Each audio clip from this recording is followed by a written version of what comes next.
যেখানে মানুষ মরলে 2-3 ঘন্টা পড়ে থাকে, দেখার মতো কেউ থাকে না। যেখানে মানুষ মরা জাস্ট নাথিং একটা বিষয়। যেখানে মানুষ মরলে জোরে চিৎকার করে কান্নাও করা যাবে না। বলতেছি আমি ঢাকা মেডিকেলের কথা। আমার পিছনে দেখতে পাচ্ছেন ঢাকা মেডিকেলের ভবন। এই ভবনগুলোর ভিতরে যদি আপনি যান, হাজার হাজার মানুষ যারা কিনা শুধু বাঁচতে চায়, জীবনে অত কোনো টাকা পয়সার দরকার নেই, শুধু বাঁচতে চায়। বিশেষ করে আপনি যদি একটা ডিপার্টমেন্টে যান, তাদের প্রত্যেকটা রোগীকে, প্রত্যেকটা পেশেন্টকে যদি আপনি জিজ্ঞেস করেন আপনার জীবনে বাকিটুকু সময় আপনি কী চান, সে চাইবে, শুধুমাত্র আমার মনে হয় সে শুধুমাত্র চাইবে যে আমি শুধু বাঁচতে চাই, প্রাণ ভরে নিঃশ্বাস নিতে চাই। আমার টাকা পয়সা দ্বন্দ্ব হলো অত কিছু দরকার নেই, আমাকে জাস্ট সুস্থ করে দিন।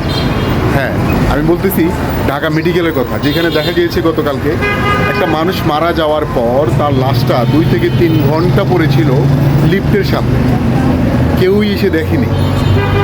পরবর্তী 2-3 ঘন্টা পরে তার ছেলে মেয়ে বা এটা সেটা তারা আসছে।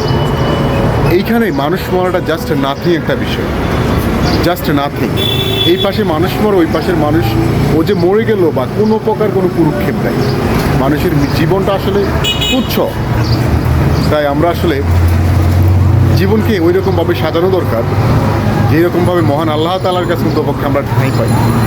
এই পৃথিবীর কেউই আপনাকে রাখবে না, মনে রাখবে না, আপনি মিসমার হয়ে যাবেন সময়ের ব্যবধানে। ধন্যবাদ।